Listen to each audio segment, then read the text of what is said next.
कुशवाहा लक्ष्य एकेडमी के इस ऑनलाइन प्लेटफॉर्म लक्ष्य मंत्रा पे एक बार आपका फिर से स्वागत करता हूँ। आज हम अपनी जो हमारी क्वेश्चन आंसर की जो सीरीज है उसमें हम आज जो है जैन धर्म से संबंधित क्वेश्चंस को देखेंगे।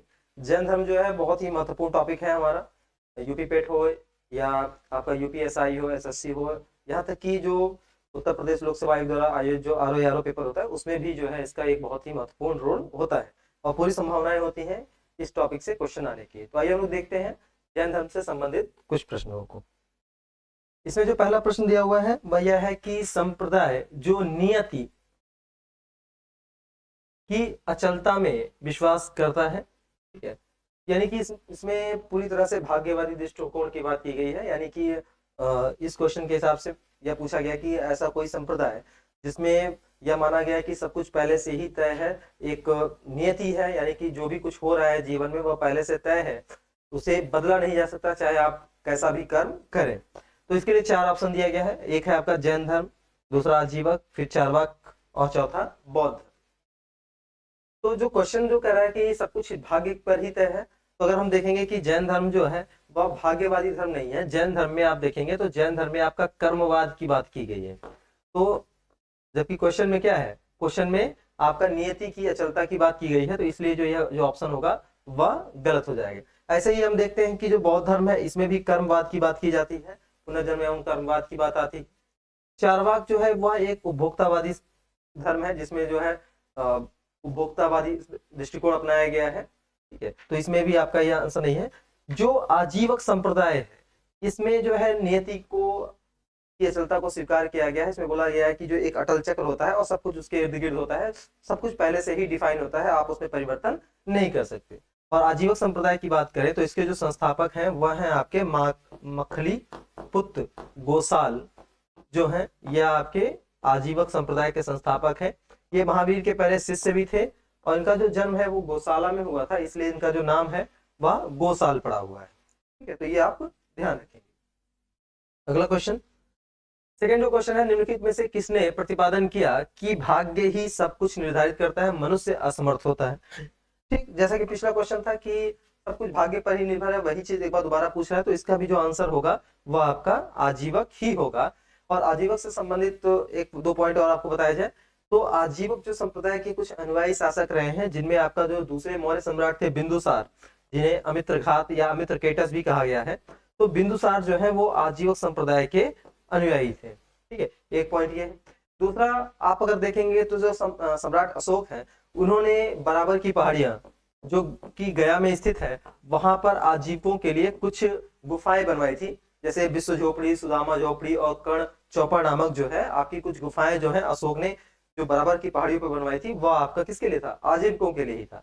इसी तरह से जो अशोक है के पौत्र हैं दशरथ, उन्होंने भी आजीवकों के लिए बराबर की पहाड़ियों पर ही गुफाएं बनवाई थी और उस गुफा का नाम क्या था, उस गुफा का नाम था नागार्जुनी गुफा।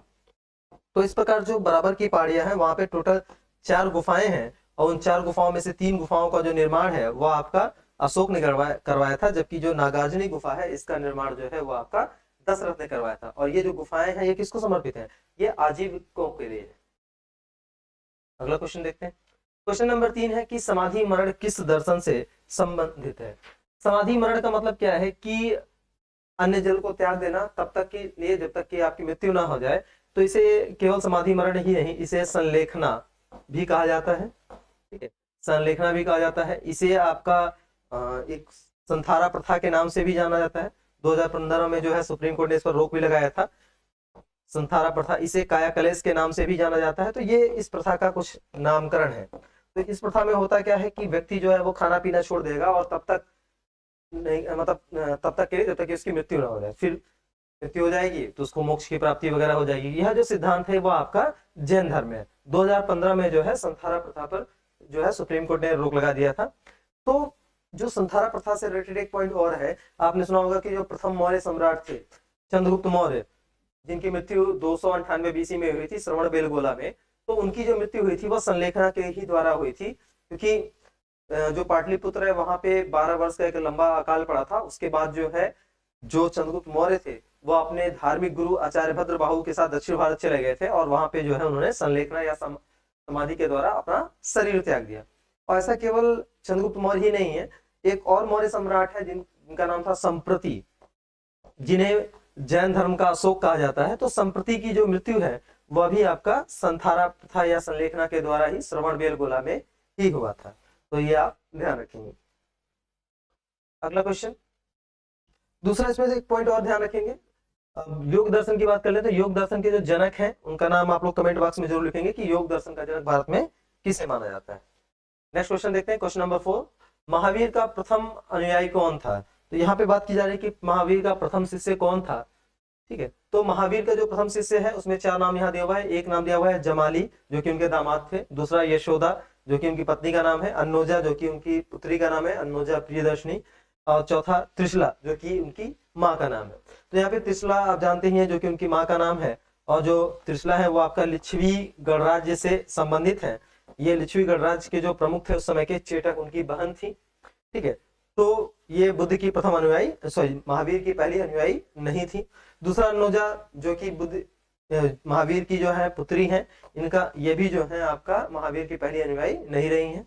यशोदा बुद्ध की सॉरी महावीर की जो है वो पुत्री पत्नी है, इनका भी संबंध जो है वो मतलब प्रथम अनुयायी नहीं रही है। जो जमाली या जामिल है ये आपका बुद्ध के सॉरी महावीर के जो है वो आपके पहले शिष्य रहे। और यही नहीं, जो जमाली है ये पहला व्यक्ति था जिसने महावीर का विरोध भी प्रारंभ किया था। तो जैन धर्म का विरोध करने वाला जो पहला जो व्यक्ति है वो कौन सा होगा? वो जमाली होगा। अब आपको एक क्वेश्चन और बताना होगा कमेंट बॉक्स में, जो महात्मा बुद्ध है उनके प्रथम 2 अनुयायी कौन था? जैसे हम लोग कहते हैं ना कि महात्मा बुद्ध ने अपना जो पहला उपदेश जो दिया था वो पंचवर्गीय ब्राह्मणों को दिया था, लेकिन बुद्ध के जो प्रथम 2 अनुयायी थे वो कौन थे? इसका नाम जो है आप कमेंट बॉक्स में जरूर लिखेंगे। क्वेश्चन नंबर 5, प्राचीन जैन धर्म के संबंध में निम्नलिखित कथनों में से कौन सा एक सही है? तो यहाँ पे सही पूछा जा रहा है कि निम्न ऑप्शन में से कौन सा सही है। तो इसमें जो पहला ऑप्शन है वो है आपका स्थूल बाहु के नेतृत्व में दक्षिण भारत में जैन धर्म का प्रचार हुआ। दूसरा ऑप्शन, पाटलिपुत्र में हुई परिषद के पश्चात जो जैन धर्म के लोग भद्रबाहु के नेतृत्व में रहे वे श्वेतांबर कहलाए। तीसरा, प्रथम शतक या प्रथम सदी ईसा पूर्व में जैन धर्म को कलिंग के शासक राजा खारवेल का समर्थन मिला। और बौद्धों के विपरीत जैन धर्म की प्रारंभिक अवस्था में जैन धर्म के लोग चित्रों का पूजन करते थे। तो ये आपके 4 ऑप्शन है, इसमें से हम लोग देखते हैं कि कौन सा सही है। तो पहला ऑप्शन कहता है कि स्थूल बाहु के नेतृत्व में दक्षिण भारत में जैन धर्म का प्रचार हुआ। तो ये ऑप्शन गलत है, क्योंकि जो स्थूल बाहु है और दूसरे व्यक्ति हैं भद्रबाहु, इन दोनों में मतभेद था। हुआ क्या था कि कलिंग पाटलिपुत्र में एक लंबा चौड़ा अकाल पड़ा था, 12 वर्ष का एक अकाल पड़ा, और उस अकाल के दौरान जो है कुछ जो जैन भिक्षु थे वह आचार्य भद्रबाहु के साथ दक्षिण भारत चले गए थे। और जो व्यक्ति दक्षिण भारत गए थे उन्होंने जैन धर्म की जो भी परंपराएं थी उनको जो है एज इट इज फॉलो किया। लेकिन कुछ जो भिक्षु थे जो कि स्थूल बाहु के नेतृत्व में पाटलिपुत्र में रुक गए, वे जैन धर्म की जो परंपराएं थे उनको एज इट इज फॉलो नहीं कर पाए। और जब वापस भद्रबाहु वापस आए तो दोनों के मध्य एक विवाद हुआ, फिर जैन संगति का आयोजन हुआ, और उस जैन संगति में जो है आपका जैन धर्म 2 भागों में विभाजित हो गया, एक श्वेतांबर और एक दिगंबर। श्वेतांबर वे लोग थे जो श्वेत वस्त्र धारण करते थे, और ये जो है वाकई स्थूल बाहु के अनुयायी थे। जबकि जो दूसरा था दिगंबर, जो बिना वस्त्रों के रहते थे, जो कि आचार्य भद्रबाहु के अनुयायी थे। तो आप इसमें देखेंगे तो यहाँ पर जो पहला ऑप्शन है कि स्थूल बाहु के नेतृत्व में दक्षिण भारत में जैन धर्म का प्रचार हुआ, तो गलत बात है। स्थूल बाहु नहीं, भद्रबाहु के नेतृत्व में जो है दक्षिण भारत में जो है आपका जैन धर्म का प्रचार हुआ। दूसरा, पाटलिपुत्र में जो जैन संगति हुई थी उसमें जो भद्रबाहु के नेतृत्व वाले थे वो श्वेतांबर कहलाए, ये भी ऑप्शन गलत है, क्योंकि स्थूल भद्र वाले जो है वो श्वेतांबर कहलाए, भद्रबाहु के जो अनुयायी थे वो आपके दिगंबर कहलाए। तीसरा ऑप्शन, प्रथम शतक ईसा पूर्व में जैन धर्म को कलिंग के राजा खारवेल का समर्थन मिला था। तो जैन धर्म को मानने वाले बहुत ही कुछ प्रमुख शासक रहे हैं, जिनमें आपका चंद्रगुप्त मौर्य का नाम आता है, खारवेल का नाम आएगा, मोगवर्ष का नाम आता है, तो बहुत सारे शासक हैं। उनमें से जो कलिंग नरेश खारवेल है ये आपके जैन धर्म के बहुत ही समर्थक शासक थे, और इनका जो शासनकाल है वो प्रथम सदी था। तो ये आपका ऑप्शन सही है। चौथा आपका ऑप्शन जो है वो गलत है। ठीक है, ये ऑप्शन बिल्कुल अपोजिट है, जो दिया हुआ है इसके अपोजिट है। तो इसका जो सही आंसर है वो होगा ऑप्शन सी। अगला क्वेश्चन देखते हैं। यापनीय इसका एक संप्रदाय है। तो देखिए जो जैन धर्म है इसके कई आपका है, इसमें डेरापंथी, यापनी, स्थानकवासी, ऐसे करके कई उप संप्रदाय हैं। तो ये जो यापनी है वो आपका जैन धर्म का ही एक उप संप्रदाय है। ठीक है, बाकी आप बौद्ध धर्म का देखेंगे तो हीनयान, महायान, वज्रयान, चक्रयान, सहजयान, इस तरह के संप्रदाय हैं। शैव धर्म का देखेंगे तो कपालिक, कालामुख, पाशुपत, ठीक है, लिंगायत। वैष्णव में जो आप देखेंगे तो जो उसमें कृष्ण को मानने वाले हैं, राम को है, विठोबा को मानने वाले हैं, तो वो सब हो जाएंगे। क्वेश्चन नंबर 7, इसमें आपका दिया हुआ है कि जैन संप्रदाय में प्रथम विभाजन के समय श्वेतांबर संप्रदाय के संस्थापक थे। तो अभी आपको इससे पहले बताया कि जो श्वेतांबर के जो संस्थापक थे वो थे आपके स्थूलबद्ध, इन्हीं के जो अनुयायी थे वही आपका श्वेतांबर का है। जबकि भद्रबाहु कौन थे, इनके अनुयायी जो है वो दिगंबर का है। देवर्धि, क्षमा, श्रमण जो है ये क्या है, तो आपको पता होगा कि जैन धर्म में 2 संगतियां हुई थी। जो प्रथम संगति हुई थी वो आपका 300 BC में हुई थी, और ये हुई थी आपकी पाटलिपुत्र में, और इसमें हुआ क्या था, तो इसी संगति में जो है आपका जैन धर्म 2 भागों में विभाजित हो गया था, और इस संगति के जो अध्यक्ष थे वो थे आपके स्थूलबद्ध। इसी तरह से एक दूसरी संगति हुई थी 512 AD में, जो कि आपका हुआ था बल्लभी, जो कि गुजरात में है, तो बल्लभी में हुआ था, और इसकी जो अध्यक्षता की थी वह की थी आपकी देवर्धि क्षमा शर्मा। जबकि पहले संगति में आप देखेंगे तो जैन धर्म विभाजित हुआ था, और दूसरी संगति में क्या हुआ था, तो जैन ग्रंथ था उनका संकलन किया गया था। क्वेश्चन नंबर 8, भारत की धार्मिक प्रथाओं के संदर्भ में स्थानकवासी का संबंध किससे है, तो अभी आपको बताया कि इसका संबंध जो है वो आपका जैन मत से ही है, या अपनी स्थानकवासी, डेरापंथी, इस तरह के जो संप्रदाय है उनका संबंध जो है वो आपका जैन धर्म से ही है।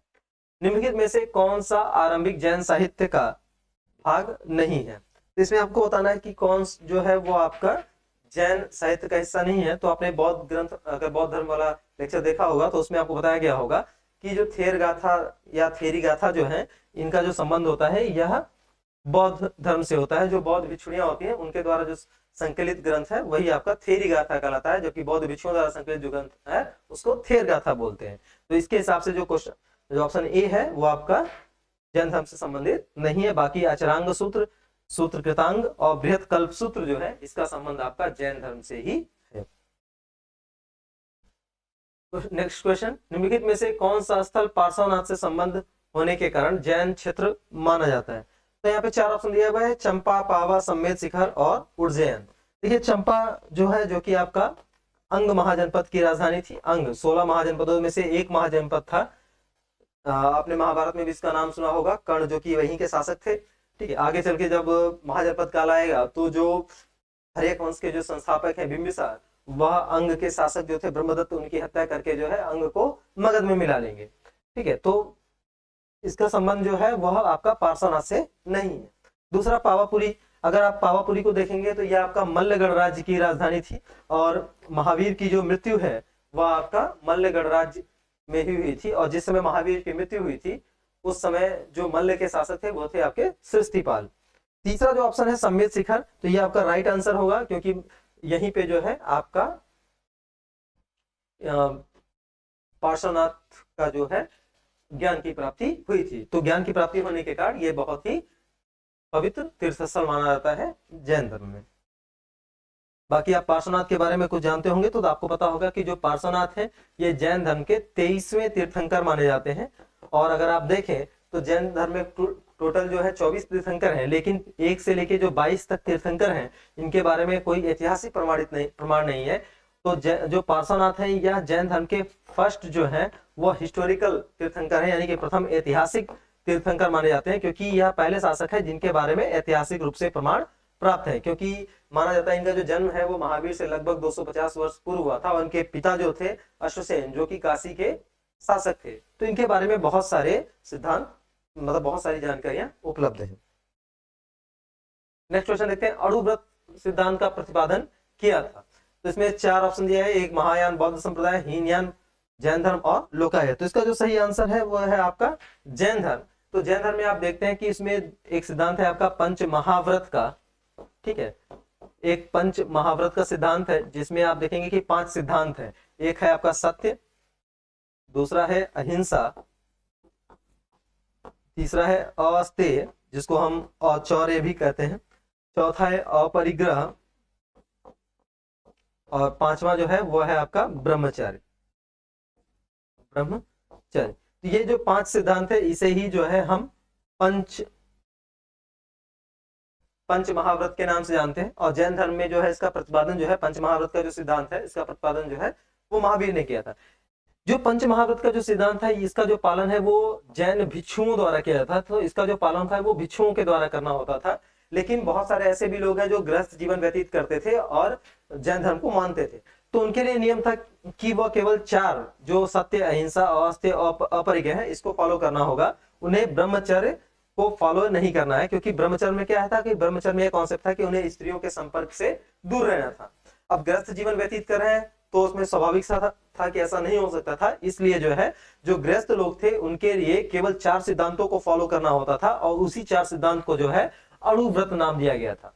तो अणुव्रत का जो सिद्धांत है वह जैन धर्म में गृहस्थ लोगों के लिए था, और यह जो सिद्धांत था यह महावीर ने लाया था। लेकिन ऐसा नहीं है कि इससे पहले यह सिद्धांत प्रचलित नहीं था, इसका नाम जरूर दूसरा था। जो पार्श्वनाथ है उन्होंने जैन धर्म में 4 व्रत स्टार्ट किए थे, और वो 4 व्रत थे आपके सत्य, अहिंसा, अस्तेय और परिग्रह। और इसका जो नाम दिया था पार्श्वनाथ है वह था आपका चातुर्याम या चातुर्थी।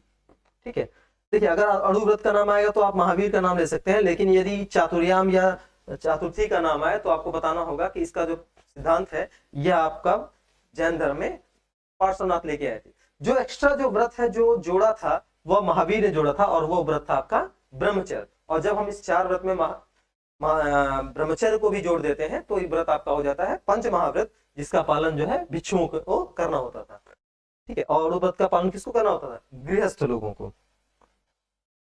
क्वेश्चन नंबर 12, निम्नलिखित में से कौन सा धर्म विश्व विनाशकारी प्रलय की अवधारणा में विश्वास नहीं करता है?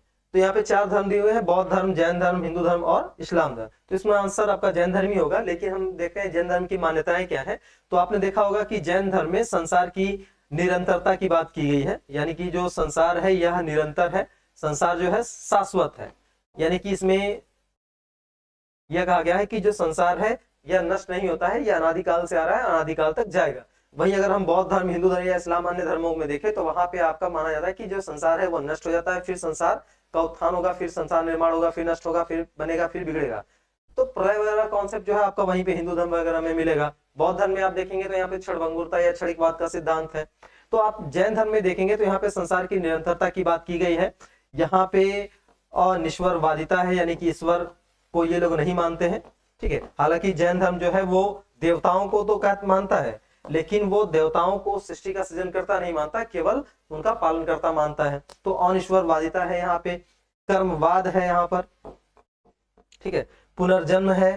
ठीक है, यहाँ पे जो है पुनर्जन्म का कारण क्या है? तो पुनर्जन्म का जो कारण है वह माना जाता है आपके कर्म होते हैं, और कर्म के लिए एक विशेष शब्द नाम दिया गया है, पुद्गल नाम दिया गया है। फिर आप यहाँ देखेंगे तो यहाँ पे स्यादवाद है, स्यादवाद का एक सिद्धांत है जिसको अनेकतावाद या सप्तभंगी ज्ञान के नाम से जानते हैं। तो ये जो सारे सिद्धांत हैं इनका संबंध आपका जैन धर्म से। ठीक है, नेक्स्ट है, जैन धर्म के अनुसार सृष्टि की रचना एवं पालन पोषण किससे हुआ है? तो इसके लिए 4 ऑप्शन दिया है। पहला सार्वभौमिक विधान से हुआ है, सार्वभौमिक सत्य से हुआ है, सार्वभौमिक आस्था से हुआ है, और सार्वभौमिक आत्मा से हुआ है। ठीक है, हालांकि जैन धर्म जो है वो आत्मा के अस्तित्व को मानता है, लेकिन यहाँ पे जो पृथ्वी की जो संरचना है या पृथ्वी का जो निर्माण हुआ है उसके लिए वह सार्वभौमिक आत्मा को नहीं मानता है। इसी तरह सार्वभौमिक आस्था को भी नहीं मानता और सार्वभौमिक सत्य को भी नहीं मानता। यह मानता है कि यह संसार शाश्वत है, निरंतर है, और इसका जो निर्माण है वो सार्वभौमिक नियम कानून से, यानी कि सार्वभौमिक विधान से ही हुआ है। यही आपका संसार की नित्यता या शाश्वतता का सिद्धांत है। स्यादवाद का संबंध किससे? अभी आपको बताया कि स्यादवाद का जो संबंध है वह आपका जैन धर्म से है। और स्यादवाद में क्या है, किसमें कि जैसे स्यादवाद में क्या है, स्यादवाद, अनेकतावाद या सप्तभंगी ज्ञान में क्या है कि कोई भी जो वस्तु होती है उसको अलग अलग दृष्टिकोण से देखा जाता है, यानी कि जो ज्ञान होता है उसको अलग अलग दृष्टिकोण से देखते हैं। नॉर्मली ये 7 प्रकार से देखा जा सकता है, जैसे स्याद आस्ति, स्याद नास्ति, स्याद आस्ति च नास्ति, स्याद अव्यक्तम, स्याद आस्ति च अव्यक्तम, स्याद नास्ति च अव्यक्तम, स्याद आस्ति च नास्ति च अव्यक्तम। तो आपको इसमें कहा गया कि जैसे ये पेन है, एक कहता है नहीं है, एक कहेगा इसको कहा नहीं जा सकता, एक कहता है कि है नहीं है। तो इस तरह से इन्होंने स्यादवाद का सिद्धांत दिया है, यानी कि किसी भी चीज को, किसी भी ज्ञान को आप 7 अलग अलग दृष्टिकोण से देख सकते हैं, उसे ही स्यादवाद या सप्तभंगी ज्ञान कहा जाता है, जिसका संबंध आपका किससे है? जैन धर्म से। ऐसे ही आपको बताना होगा जो अष्टांगिक मार्ग है या माध्यमिक मार्ग है, उसका संबंध किस धर्म से है। जैन धर्म के संस्थापक तो आप देखें यहाँ पे 4 नाम दिया हुआ है, आर्य सुधर्मा, महावीर, पार्श्वनाथ और ऋषभदेव। तो इसमें जो आर्य सुधर्मा है, ये महावीर के बाद इन्होंने जैन संघ की जिम्मेदारी संभाली थी, तो ये जैन धर्म के संस्थापक नहीं माने जाते। महावीर स्वामी जो है ये जैन धर्म के वास्तविक संस्थापक माने जाते हैं, ये जैन धर्म के 24वें तीर्थंकर हैं, लेकिन यहाँ पे केवल पूछा है जैन धर्म के संस्थापक कौन है, इसलिए मैं यहाँ पे महावीर स्वामी भी नहीं होगा। पार्श्वनाथ जो है ये जैन धर्म के 23वें तीर्थंकर है, इन्हें प्रथम ऐतिहासिक तीर्थंकर माना जाता है, लेकिन जो इसमें जो संस्थापक है जैन धर्म के या जो जैन धर्म के पहले तीर्थंकर है वो आपका ऋषभदेव या आदिनाथ को माना जाता है, और माना जाता है कि इनका जो जन्म हुआ था वो आपका अयोध्या में हुआ था, और इनकी जो मृत्यु हुई थी वो आपका कैलाश पर्वत या 8वें पर्वत पे हुई थी। और इनसे रिलेटेड एक पॉइंट और आपको याद रखना होगा कि जो ऋषभदेव है या आदिनाथ जो है, इनका वर्णन आपको ऋग्वेद, यजुर्वेद, अथर्ववेद, ठीक है, इसके अलावा जो है भगवत पुराण, विष्णु पुराण, गीता आदि ग्रंथों में भी मिलता है। और सबसे बड़ी बात है कि जो आदिनाथ है इनको ऋग्वेद में नारायण का अवतार कहा गया है, जबकि इनके नाम से तो लगता है कि ये भगवान शिव के अवतार हैं, क्योंकि नाम आदिनाथ है, मृत्यु भी कैलाश पर्वत पर हो रही है, लेकिन जो ऋषभदेव हैं ये नारायण के अवतार माने जाते हैं ऋग्वेद के अनुसार। और जैन धर्म में केवल 2 ही ऐसे तीर्थंकर हैं जिनका नाम जो है आपको ऋग्वेद में मिलेगा, एक ऋषभदेव पहले तीर्थंकर और दूसरा जो है अरिष्टनेमी जो कि 22वें नंबर के तीर्थंकर थे, जिनका संबंध भगवान श्री कृष्ण से था, वो श्री कृष्ण के जो है चचेरे भाई माने जाते हैं। तो ये आपको ध्यान में रखना होगा। तो आज के लिए इतना ही, आगे हम लोग मिलते हैं कुछ और क्वेश्चन के साथ जो कि जैन धर्म से ही संबंधित होंगे। Thank you. Please subscribe to our YouTube channel Laksh Academy and press the bell icon to get new video update.